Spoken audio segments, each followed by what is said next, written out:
Port-Louis, département du Morbihan, en Bretagne Sud. Une petite ville côtière, paisible, protégée par ses remparts. Elle est la gardienne de la rade de l'Orient. En 1922, on y vit simplement. On se connaît, on se salue. Mais derrière les volets, parfois, grondent des drames que nul n'imagine. Et certains laissent une trace que même le temps ne parvient pas à effacer.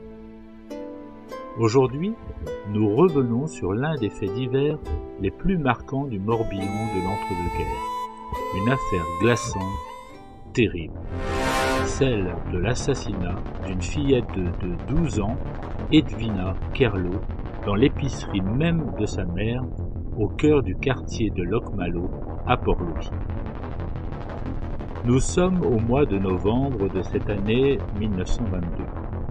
Edwina garde seule le commerce familial. Sa mère, veuve, est partie à Lorient pour faire quelques courses. Le quartier est tranquille. Il est à peine 15 heures quand une jeune femme entre dans la boutique. Elle s'appelle Amélie Rio. Elle a tout juste 19 ans. Elle est connue dans la commune. On dit d'elle qu'elle est discrète, parfois étrange. Ce jour-là, elle vient, semble-t-il, sans intention d'acheter. Elle discute quelques instants avec la fillette, puis l'attire dans l'arrière-boutique. Ce qui se passe ensuite est difficile à imaginer. Amélie Rio frappe la jeune Edwina à coups de marteau. La violence est brutale, soudaine. Puis, prise de panique, elle tente de dissimuler son crime.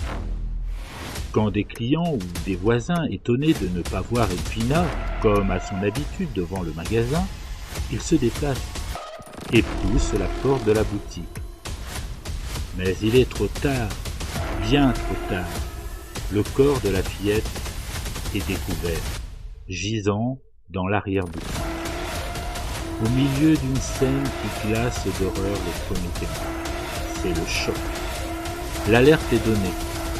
La gendarmerie, le maire, les habitants de la commune, tous sont sur les lieux. La stupeur et l'effroi frappent chacun. Jamais Port-Louis n'avait connu une telle tragédie. Imaginez la pauvre maman revenant de l'Orient. Très vite, l'enquête s'oriente vers Amélie Rio. Mais ses premières déclarations sont troublantes. Elle évoque une bohémienne, dit l'avoir vue quitter les lieux. Puis elle se rétracte. Face aux enquêteurs, elle finit par avouer, sans émotion, sans justification cohérente. Elle parle de troubles mentaux, d'idées noires, de vide. Les experts psychiatres sont partagés. Mais, au terme du procès, la justice tranche. Amélie Rio est déclarée irresponsable pénale. Elle n'ira pas en prison, elle sera internée. L'affaire choque profondément les habitants de Port-Louis. On murmure longtemps dans les rues étroites du quartier de Locmalo.